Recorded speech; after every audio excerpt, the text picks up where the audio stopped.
পিওনের চাকরি ছাড়তে চায় না, ম্যাজিস্ট্রেটের চাকরি তিনি ছেড়ে দিয়েছিলেন। এরপরে আসেন এখন বড় আইনজীবী ডাক্তার অ্যাডভোকেট শিশির মোহাম্মদ মনি, নাম শুনেছেন?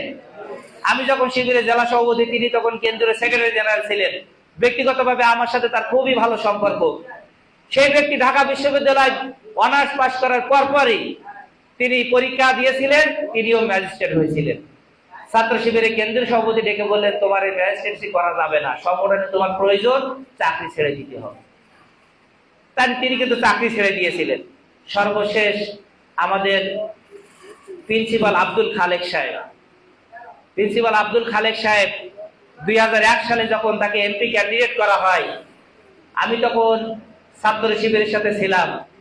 জেলা কর্ম পরিষদে আলোচনা হচ্ছে, দেখে প্রিন্সিপাল আব্দুল খালেক সাহেবকে বলা আছে যে, প্রিন্সিপাল আব্দুল খালেক মহোদয়, আপনাকে সংগঠন সিদ্ধান্ত দিয়েছে আপনি সাতক্ষীরা সদর 2 আসনের জন্য এমপি ক্যান্ডিডেট, আপনি প্রস্তুতি গ্রহণ করুন। তখন জেলা আমির হচ্ছে মহাদিস আব্দুল খালেক সাহেব। তো মহাদিস আব্দুল খালেক সাহেব ছিল প্রিন্সিপাল আব্দুল খালেক সাহেবের ছাত্র। তো উনি টিচার হিসেবে বলছে যে, জেলা আমির সাহেব, তোমার এই কথা আমি মানতে পারবো না, আমি এই দায়িত্ব নিতে পারবো না। তখন বলছে, কেন পারবেন না? বলছে, এত বড় আমানতের বোঝা আমি বহন করতে পারবো না। তখন জেলা আমির সাহেব বললেন যে, এটা সংগঠনের সিদ্ধান্ত, এটা আপনাকে করতে হবে। যখন এই কথা বলেছেন, বলার পরই বলছেন যে, তাহলে আত্মপক্ষ সমর্থনের জন্য আমার 3 দিন সময় দেওয়া হোক। তো সংগঠন বলল, ঠিক আছে, আপনাকে 3 দিন সময় দেওয়া হলো। 3 দিন পরে আবার বৈঠক শুরু হলো। বৈঠকে এসে উনি জিজ্ঞাসা করছে প্রিন্সিপাল আব্দুল খালেক সাহেব যে, এই 3 দিন পরে জেলা আমির সাহেব তোমার সিদ্ধান্ত কি?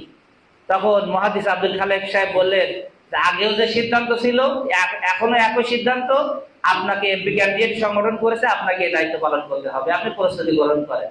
তখন উনি বলেন, আলহামদুলিল্লাহ। এরপরে ওনাকে জিজ্ঞাসা করা হলো, 3 দিন কেন সময় নিলেন? আর আগে 3 দিন আগে আপনাকে বলা হলে আপনি আলহামদুলিল্লাহ বলেন, ইন্নালিল্লাহ বলেছিলেন, আজকে কেন আলহামদুলিল্লাহ বললেন?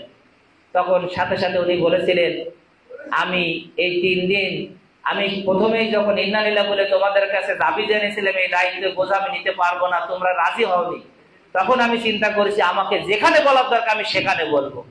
সেই চিন্তা করে 3 দিন আমি বাসায় গিয়েছি। 3 দিন আমি একাধারে রোজা ছিলাম। 3 দিন একাধারে আমি রাত জেগে তাহাজ্জুদ নামাজ আদায় করেছি রোজা রেখে, আর আল্লাহর কাছে কান্নাকাটি করেছি, ফরিয়াদ করেছি, আল্লাহ, এত বড় দায়িত্বের বোঝা আমার দ্বারা নেওয়া সম্ভব নয়। আল্লাহ, তোমার কাছে ফরিয়াদ করি, আল্লাহ, তুমি এত বড় বোঝা আমার মাথার উপর চাপিয়ে দিও না, আমি এত বড় বোঝা বহন করতে পারবো না। আল্লাহ, তুমি জেলা আমিরের ব্রেনে আমার পরিবর্তে ভিন্ন আরেকজন ব্যক্তির নামটা ঢুকিয়ে দাও। আল্লাহ, আমি তোমার কাছে এই ফরিয়াদ করি। 3 দিন পরে এত কান্নাকাটি করলাম, রোজা রাখলাম, এসে দেখি একই ডিসিশন। তার মানে আল্লাহ আমার এই দোয়া কবুল না করে তোমাদের দোয়া কবুল করে আল্লাহ আমাকেই বাছাই করেছেন, এই জন্য আলহামদুলিল্লাহ বলেছি। এই স্যাক্রিফাইস করা তো সহজ। এখন দেখি যে মেম্বারই ক্যান্ডিডেট, তাই নিয়ে মারামারি। এই স্যাক্রিফাইস করতে পারে না, বলে উনি ক্যান্ডিডেট হবে কেন, উনি চাই আমি জনপ্রিয়। আব্দুর রহিমকে ক্যান্ডিডেট কেন করলো সংগঠন? জনপ্রিয়তা আমি, আমাকে বাদ দিয়ে কেন ওনাকে করছে? আমি এটা ছাড়তে চাই না।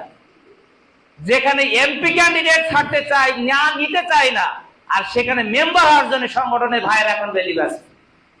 এইটার এই স্যাক্রিফাইসের এই ত্যাগ-তিতিকার মানসিকতা যদি না থাকে, আদালতে আখেরাতে মেম্বারই পাবেন দুনিয়াতে, আখেরাতে কিন্তু কিছুই পাওয়া যাবে না।